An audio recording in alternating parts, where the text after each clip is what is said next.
Hello everyone, আসসালামু আলাইকুম। আশা করি সবাই ভালো আছেন। আজকে চলে এসেছি একটা মিনি ভ্লগ নিয়ে। তো চলুন দেরি না করে আজকের ভিডিওটি শুরু করা যাক। আজকে আমার বড় আপু জাম মাখাচ্ছে, আমি না, কিন্তু এটা আমার বড় আপুর হাত। আপনারা হয়তো হাত দেখেই বুঝতে পারছেন এটা আমার হাত না। তো এখানে প্রথমে জামগুলোকে ভালো করে হাত দিয়ে ভর্তা করে নিল। এরপরে এর মধ্যে দিয়ে দিবে হচ্ছে কাঁচামরিচ আর লবণ। কাঁচামরিচ আর লবণ দিয়ে ভালো করে আজকে জামটাকে মাখানো হবে। আর এদিকে চলুন দেখে আসি পাশে আমাদের ভাইপো কি করছে। ও হচ্ছে ওর ছোট ফুপুকে মারবে, কামড়াতে চাচ্ছে। তো ও কামড়াতে যাচ্ছে, ও যখন কামড়াচ্ছে তখন কিছু হচ্ছে না, বাট ওর ফুপু যখন ওকে কামড়াতে যাচ্ছে তখন ও কান্না করে দিচ্ছে। তো এই নিয়ে আমরা সবাই মিলে একটু ফাজলামো করতেছিলাম। দেখেন কতটা ফাজিল হয়েছে, এত চালাক কি বলবো। সবাই অবশ্যই ওর জন্য মাশাআল্লাহ বলবেন, কমেন্টে মাশাআল্লাহ বলতে ভুলবেন না।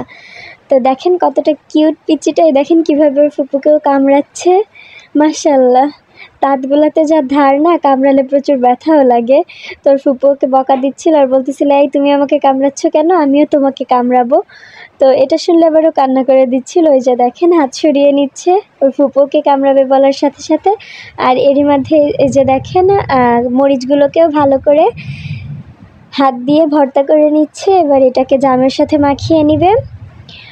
এর মধ্যে একটু লবণও দিবেন, তাহলে টেস্টটা আরও ভালো আসবে। এইদিকে দেখেন ওর ফুপুকে কামড়াতে চেয়েছে, এর কারণেও কান্নাকাটি শুরু করে দিয়েছে। আহারে কি কান্না, ওর ফুপুকে কামড়াতে চেয়েছে বলে। তো ওকে রেখে আসলাম। এর মধ্যে আমাদের জাম মাখানোটা হয়ে গেছে, এটাকে একটা বাটিতে তুলে নিচ্ছি। এই যে দেখেন কতটা সুন্দর। ভিডিওটি ভালো লাগলে অবশ্যই আমার চ্যানেলটি সাবস্ক্রাইব করবেন এবং পাশে থাকা বেল আইকনটিতে ক্লিক করে দিবেন। আর অবশ্যই ভিডিওটিতে লাইক, কমেন্ট এবং শেয়ার করে দিবেন। ধন্যবাদ। Thank you for watching.